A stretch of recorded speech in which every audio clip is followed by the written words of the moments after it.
Monsieur Bresso, vous aurez Paul Augat dans le Grand Prix de Paris. La préparation s'est bien passée? Oui, on va dire que la préparation, s'est bien passée, même si à la dernière fois on est que 7e, on est battu de pas grand chose pour les places. On court ça peut être marrant. Bon, alors bien sûr il y a un cheval à battre qui est Sofrench, mais bon, mais les places sont bonnes à prendre. C'est 6000 mètres, ça va changer la donne. Je pense qu'il va tenir la distance en espérant que d'autres adversaires ne la tiennent pas. Mais bon, c'est un vrai challenge, donc on court, on va dire, sans trop de pression cette épreuve. Alors les 6000 mètres, on sait qu'on les tient que le jour même ou pas? Comment ça se passe? Alors on peut jamais savoir si les 6000 on les tient ou pas. Le tout c'est d'éviter de consommer du carburant pendant l'épreuve, en essayant de faire le moins de fautes sur les obstacles possible.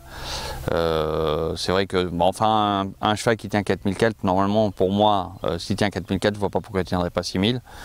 Le seul souci c'est que oui, ils partent tous entraîner droite sur l'aile du pavillon. Il y a beaucoup de plats avant la première haie, ce qui peut éventuellement faire consommer un peu de carburant en pensant que le cheval soit un peu allant, quoi.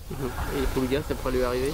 Paul Augat est un cheval qui peut être un peu généreux, donc il va falloir que le jockey monte une super course en ayant des dos pour éviter de faire des efforts. On a une explication sur sa dernière prestation? Ouais, pas de vraie explication. Il a fait un gros saut sur le ride hitch. Après, derrière, ça a été un peu moyen. Je pense qu'il a peut-être un petit peu consommé. Il a peut-être fait un effort et on ne sait pas si c'est pas un petit peu fait mal au dos sur l'effort de ce ride hitch. Voilà, enfin, je pense qu'il a un peu consommé à ce moment-là et c'est des endroits où il faut éviter de faire d'efforts, quoi. Voilà. Alors, le Grand Prix de Paris, vous connaissez, vous n'avez pas le même statut que les autres années, comment on gère ça? Oui, ça enfin, je ne vais pas dire que ça me dérange ou ça ne me dérange pas. On y va avec moins de pression et c'est peut-être pas plus mal pour le mental. Mais c'est de la bonne pression, ce sont des très belles courses à courir et où on essaye de faire le mieux possible dans le résultat. Et Paul Augat, au départ, c'était donc le Grand Prix de Château cet hiver et donc il est arrivé jusqu'au mois de mai pour le Grand Prix de Paris.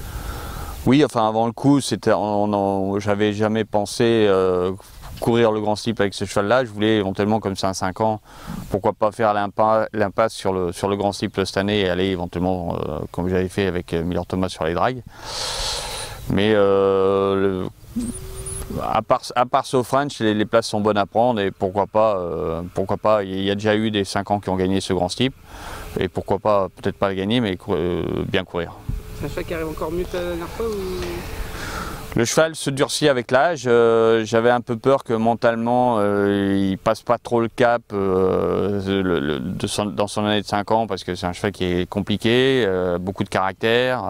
C'est pas un cheval qui est simple le matin. Mais apparemment, on va dire qu'il va se bonifier avec le temps.